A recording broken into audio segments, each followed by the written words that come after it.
Media में अभी तक यही खबर चल रही थी कि मनोज साल्वे के ऑफिस में पड़ी रेड और करोड़ों की टैक्स चोरी का अंदेशा। ये खबर हर चैनल पर अलग अलग तरीके से चल रही थी। कुछ लोगों ने अपने हिसाब से मनोज को चोर बेईमान सब बना दिया। कुछ हेडलाइन इतनी बुरी थी कि मनोज को भी हंसी आ गई। डिग्री चोर बना टैक्स चोर। प्रिया को घर पहुंचने पर खबर मिली। उसने मनोज को फ़ोन किया। इससे पहले कि प्रिया अपनी घबराहट जाहिर करती, मनोज बोला, सब ठीक है, कुछ भी नहीं हुआ है। फिर से न्यूज़, कुछ नहीं है। गजेंद्र ने सोर्स से पता किया है, रेड में कुछ भी नहीं मिला है। तुम्हारे कॉलेज जाते ही कुछ ना कुछ हो रहा है। प्रिया, मनोज अभी समझा ही रहा था कि गजेंद्र ने फ़ोन हाथ में लिया। प्रिया, आप परेशान ना हो, पार्टनर ने एक नेताजी से पंगे ले लिए थे, थोड़ा बहुत तो लगा ही रहेगा। गजेंद्र की बात से प्रिया को सुकून मिला। ये सब देखकर प्रिया को साशा की चिंता होने लगी कि मनोज के चक्कर में बाकी लोगों पर कोई असर ना हो। आप कैसे हैं? गोवा आइए, प्रिया ने गजेंद्र से कहा। पक्का आएंगे, इतनी बार प्लान बना, हर बार रह गया। अब फुर्सत मिली है, अब पक्का आते हैं। गजेंद्र की आवाज़ में एक दोस्त वाला विश्वास था, जिसकी बात पर यकीन करके लगता था कि दुनिया में सब ठीक है। आपको भी कॉलेज में ले गया? मैंने बोला है आपको, मनोज के चक्कर में मत पड़ो, प्रिया ने कहकर खिलखिला दिया। गजेंद्र यह सुनकर, सच्चे दोस्त वो होते हैं जिनसे मीठी शिकायतें की जा सकें। अब क्या करें भाभी, दोस्त है, छोड़ भी तो नहीं सकते। गजेंद्र को बोलने के बाद तुरंत याद आया कि भाभी बोलना शायद ठीक नहीं था। अच्छी और बुरी दोनों आदतें जाते जाते ही जाती हैं। साशा का ख्याल रखना, मनोज के जाने से बहुत परेशान है। प्रिया ने बात काट दी। वो रात भर यहीं हॉस्पिटल में थी। प्रिया को हॉस्पिटल वाली बात पता नहीं थी। उसको चिंता भी हुई और ये जानकर अच्छा भी लगा कि वह मनोज के साथ हॉस्पिटल में रुकी थी। प्रिया को मनोज, साशा और गजेंद्र का एक साथ पुणे में होना अच्छा लगा। प्रिया के फ़ोन पर डेविड का मैसेज आया। एक बार फिर सोच लो, मेरी गर्लफ्रेंड कहती है कि मैं दुनिया का सबसे अच्छा कुक हूँ। प्रिया मैसेज देखकर मुस्कुराई और जवाब दिया, ठीक है, फिर देखते हैं। डेविड का एक स्माइली आ गया। साशा कैंप में वापस आ चुकी थी। पिछले दिन की थकावट सभी को थी, फिर साशा तो कुछ ज़्यादा थकी हुई थी। कैंप के पास ही एक नदी थी जहाँ पर बाबा बैठे हुए थे। चाहे जो भी हो जाए, मीता हमेशा रन या वॉक के लिए जाती थी। वह भी कुछ किलोमीटर भागने के बाद आकर नदी के पास बैठी हुई थी। उसने बाबा को वहाँ ध्यान मग्न देखा तो डिस्टर्ब करना ठीक नहीं समझा। कुछ देर बाद बाबा की नज़र मीता पर गई। कॉलेज का कोई भी लड़का होता तो मीता को ग्रीट करता, लेकिन ये बाबा थे। अपने आप उठकर मीता के पास आकर बैठ गए। मीता अभी भी बहती हुई नदी में देख रही थी। लाइफ में मीता वैसे भी बाबा से कई कदम आगे थी। उसने बाबा के बैठते ही कहा, पवी। बाबा बोले, एक आप ही हैं जो मुझे पवी बोलती हैं, बाकी किसी की हिम्मत नहीं है।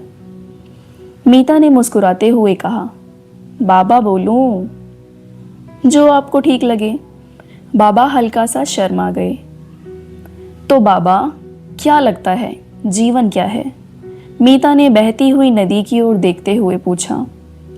ये सवाल तो हमारा है, हम आपको यहाँ पर मीता कह सकते हैं?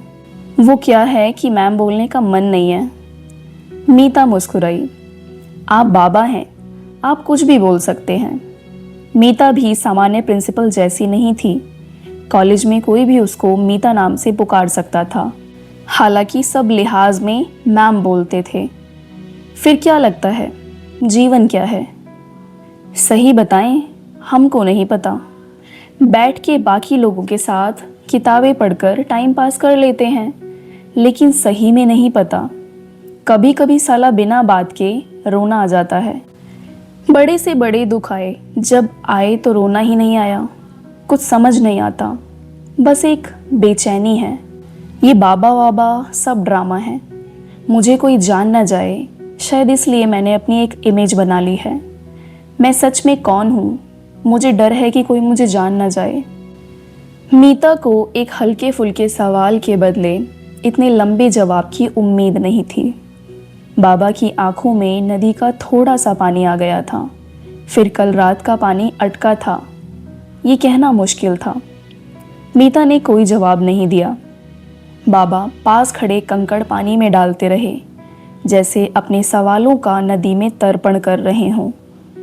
नदी के पास जाकर अक्सर हम इसलिए भी शांत हो जाते हैं क्योंकि हमें या तो जवाब मिल जाते हैं या फिर हम चुपचाप सवालों को बहा देते हैं। सवालों को बहा सके ऐसे नदी जैसे लोग भी होते हैं, लेकिन मुश्किल से मिलते हैं। मिल भी जाते हैं तो आसानी से खो जाते हैं। घर पर कौन कौन है? मीता ने नदी को रोक कर पूछा। बाबा ने नदी को दोबारा चलाते हुए कहा, माँ है, बाप हैं, एक बड़ा भाई है। बाबा रुके, नदी को तेजी से बहने दिया और एक सांस डुबकी लगाकर बोले, मुझे अपनी माँ से नफरत है। मीता ने पूछा, नहीं, क्यों? नदी अपने आप रुक गई। पत्ते हल्के हल्के हिलकर नदी के बहने जैसी आवाज कर रहे थे। पास ही अभी अभी उठे हुए पंछी पत्तों की तरह सरसराहट की आवाज कर रहे थे। बाबा की आवाज आदमियों की नहीं, चिड़िया जैसी हो गई थी। मीता की खामोशी बाबा के सिर को सहला रही थी। बाबा ने जोड़ा, मैं 5 साल का था जब माँ ने दूसरी शादी कर ली। एक दिन सुबह उठा तो वो जा चुकी थी। मुझे वो संडे संडे मिलने आती। मुझे आज भी संडे हफ्ते का सबसे नकली दिन लगता है, एक नकली भुलावा कि सब ठीक है। मुझे डर है कि एक दिन मैं अपनी माँ जैसा बन जाऊंगा। मैंने किसी किताब में पढ़ा था, हम जिससे नफरत करते हैं धीरे धीरे उसके जैसे ही बन जाते हैं। बाबा ने अपना सिर अपने पैरों में छुपा लिया था। आपको गुस्सा आता है? हाँ, बहुत। किस पर? अपने पति पर, कि वो मुझे अकेला छोड़कर कैसे जा सकता है। बाबा चाहते तो कह सकते थे कि आप बहुत स्ट्रांग हैं, बहुत बहादुर हैं, लेकिन बाबा ने इतनी किताबें पढ़ रखी थीं कि वह ऐसी नकली बोरिंग बातें कभी नहीं करते थे। कभी कभी हमें सांत्वना केवल दूसरे के दुख से ही मिलती है। हम सभी कुछ ना कुछ झेल रहे हैं और यही इस दुनिया को रहने लायक बनाता है।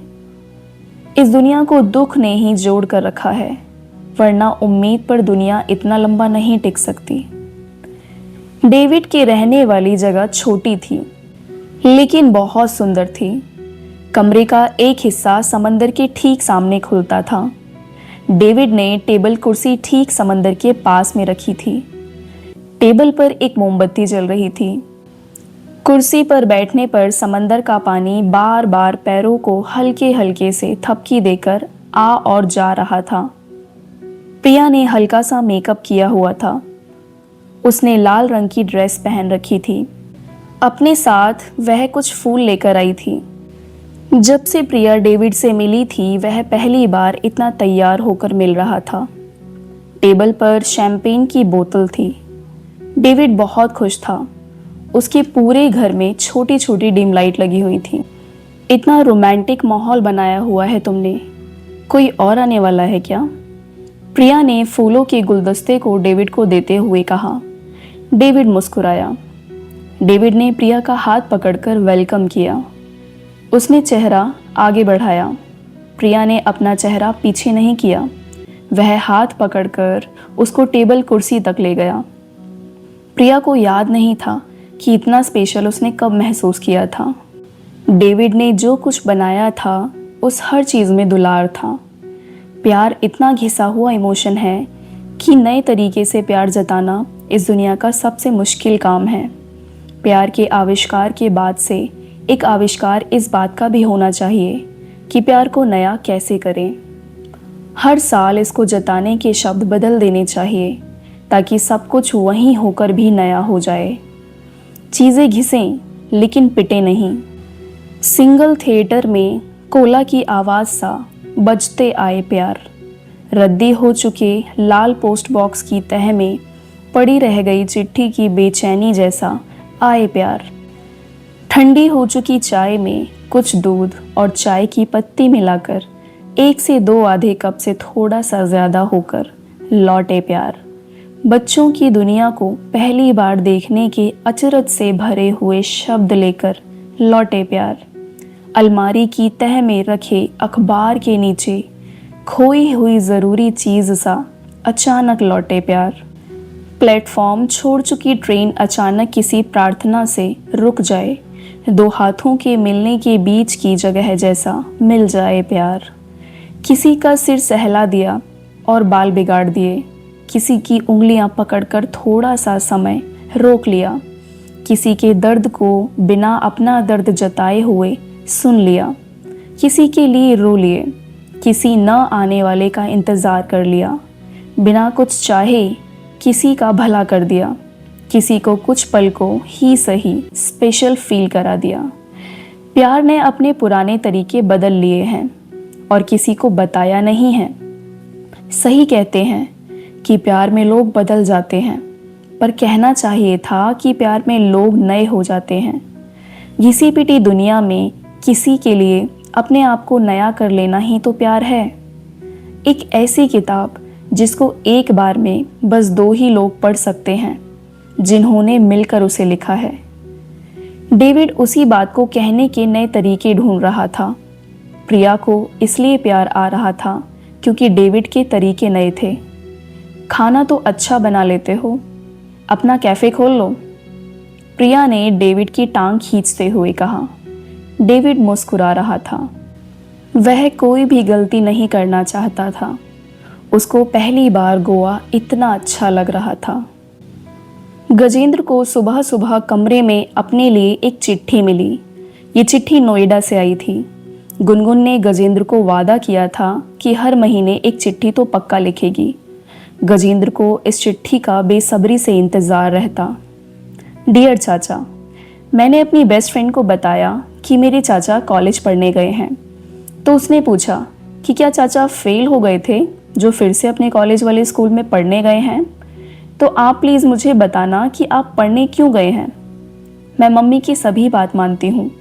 आप भूलना नहीं, मम्मी का बर्थडे आने वाला है। वैसे तो मैंने एक कार्ड बना लिया है, लेकिन मैं सोच रही हूँ कि उनको कुछ अच्छा सा गिफ्ट दूँ। जल्दी आना, पुच्ची, गुनगुन। गजेंद्र ने इस चिट्ठी को अपने माथे से लगाया और सामने लगे कैलेंडर पर उसकी नज़र गई। आज ही अनुभा का बर्थडे था।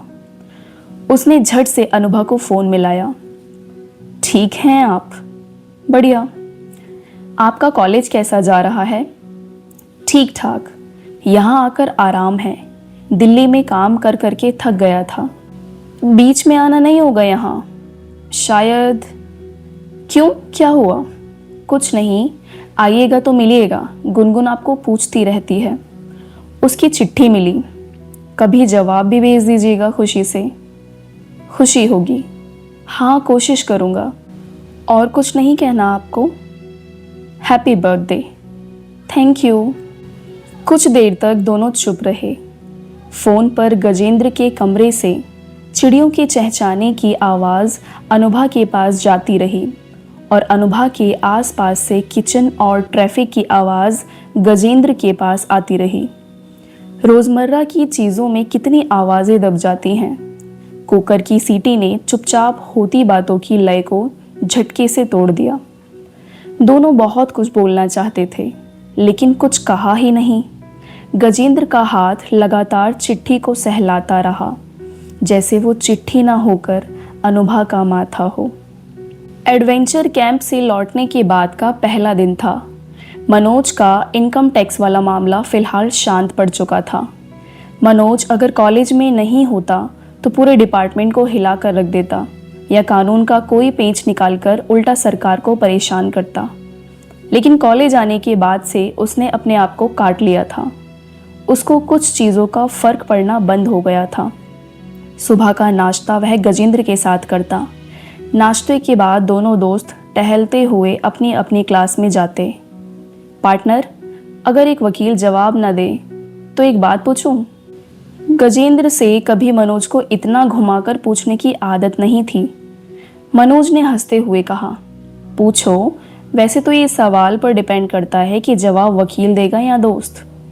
तुम कॉलेज आने के लिए इतनी आसानी से मान गए, इसकी वजह क्या है? तुम साशा के लिए नहीं आए, कोई और बात है। गजेंद्र का सवाल सीधा था। ऐसा क्यों लगता है तुम्हें? ऐसा लगता है, छोड़ो ना, ये बताओ क्यों आए? साशा के लिए ही आया। नहीं यार पार्टनर, इससे अच्छा तो बोल देते कि नहीं बताऊंगा, गजेंद्र ने आसमान में देखते हुए कहा। उसको मनोज का जवाब ना देना ठीक नहीं लगा। कुछ देर वे चुपचाप चलते रहे। गजेंद्र की क्लास आने ही वाली थी। मनोज ने कहा, पार्टनर, तुमसे ज़्यादा मुझे कोई नहीं जानता। मैं बताऊंगा कि क्यों आया हूँ, लेकिन कुछ दिन बाद। गजेंद्र मुस्कुराया। चलो ये तो माना कि वजह कुछ और है, शाम को मिलते हैं। गजेंद्र को क्लास के बाहर छोड़कर मनोज की चाल धीमी हो गई। उसने आसमान में देखा। वह क्लास में थोड़ा सा पहले एक बेंच पर जाकर बैठ गया। गजेंद्र ने कुछ ऐसा सवाल पूछ लिया था जिसका जवाब मनोज के लिए कोर्ट रूम के आर्ग्यूमेंट जैसा आसान नहीं था। मनोज भीतर ही भीतर टूट रहा था। आते हुए इतने दिन हो गए थे, अभी तक उसके और साशा के बीच की दूरी उतनी ही बनी हुई थी। दूसरी ऐसी क्या वजह थी जो वह अपने सबसे करीबी दोस्तों को भी नहीं बता रहा था? मनोज की बेचैनी, जो कि सामने से दिखती नहीं थी लेकिन थी, अक्सर हॉस्पिटल की रातें वह करवट बदलकर काटा करता था। उसके मन में एक अटकी हुई उम्मीद थी कि साशा एक दिन उससे आकर पूछेगी और वह सब कुछ बताकर कॉलेज छोड़ देगा। मनोज क्लास में कुछ देर से पहुंचा। उस दिन मीता क्लास में पहले से आई हुई थी। यूं भी कभी कभी वह लेक्चर के लिए आ जाया करती थी। मनोज के घुसते ही मीता ने मौज ली। सर, आप लेट आएंगे तो कैसे चलेगा? वैसे भी कैंप के बाद फाइनल ईयर की क्लास का माहौल अच्छा ही था। मीता भी फाइनल ईयर वाले छात्रों से ही इतने हल्के फुल्के अंदाज में बात करती थी। मनोज अब भी गजेंद्र के सवाल में उलझा हुआ था। सॉरी, उसने कहा और कोने में जाकर अपनी सीट पकड़ ली। मीता एक कोने से दूसरे कोने तक टहल रही थी। उसके हाथ में कुछ पेपर थे। फाइनल ईयर की क्लास प्रिंसिपल के आने पर वैसे भी खुश हो जाती थी, क्योंकि जब भी मीता आती कोई ना कोई ज़रूरी खबर लेकर आती। आप सभी को दो बातें बतानी थी। पहली कि आप तैयारी शुरू कर दीजिए।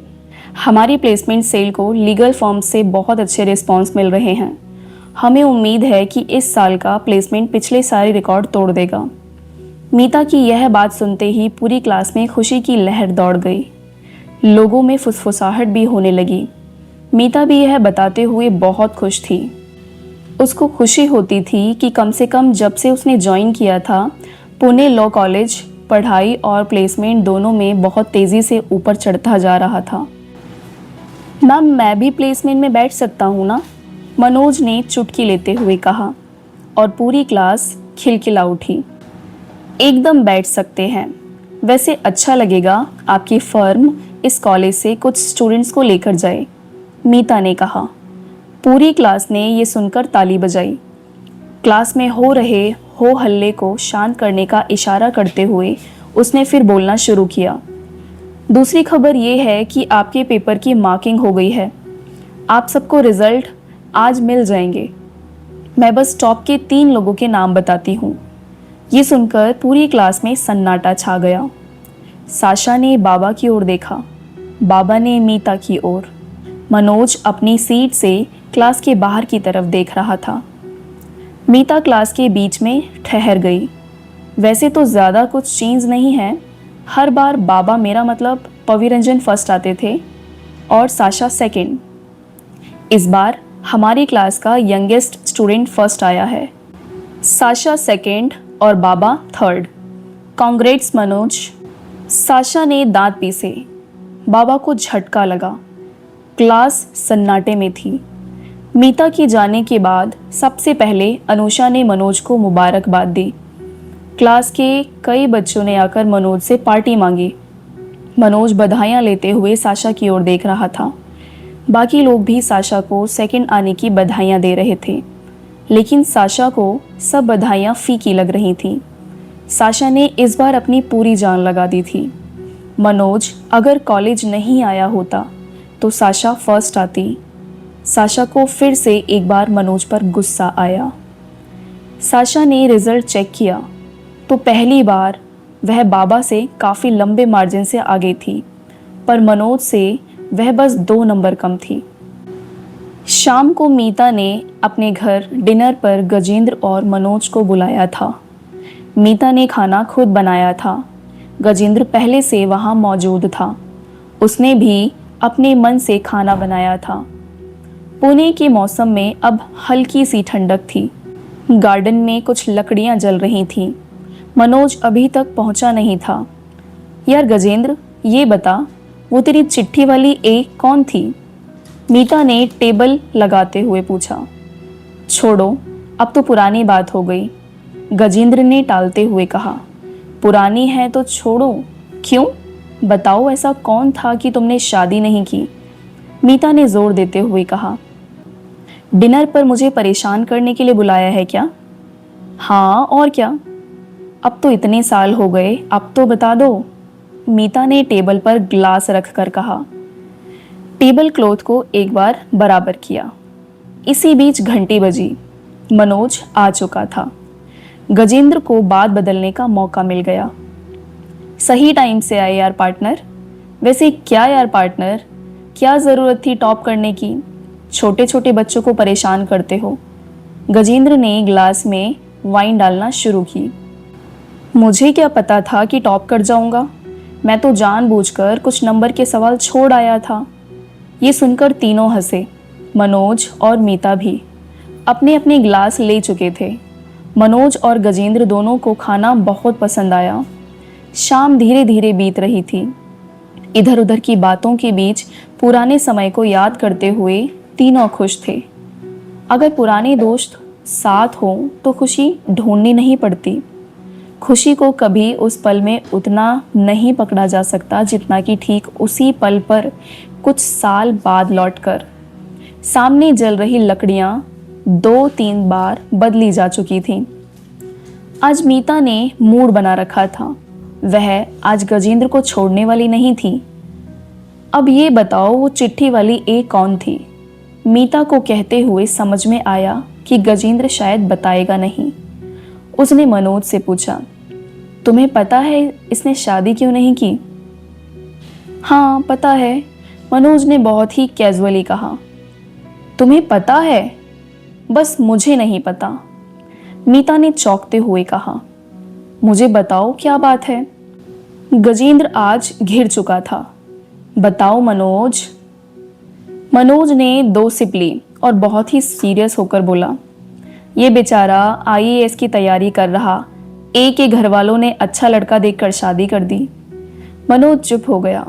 मीता बड़ी उम्मीद से आगे की कहानी का इंतजार कर रही थी। बस इतनी सी बात। अरे तो रोकना चाहिए था ना। मीता को इतना सीरियस देख मनोज हंसने लगा। मीता की बेचारगी देखकर गजेंद्र भी हंसने लगा। यार तुम लोग ना, बताओ सही में जानना है मुझे। अब मनोज सीरियस होकर बोला, वैसे पार्टनर बता ही दो आज। गजेंद्र को समझ आ चुका था कि आज ये छोड़ने वाले नहीं हैं। गजेंद्र ने अपना मोबाइल बाहर निकाला और उन दोनों की तरफ बढ़ाते हुए कहा, गुनगुन मेरी बेटी है और ए अनुभा है, मेरे जुड़वा भाई की वाइफ। गजेंद्र ने अपने मन का सबसे बड़ा बोझ आज बाहर रख दिया था। ये ऐसी बात थी जो उसने कभी किसी से नहीं कही थी।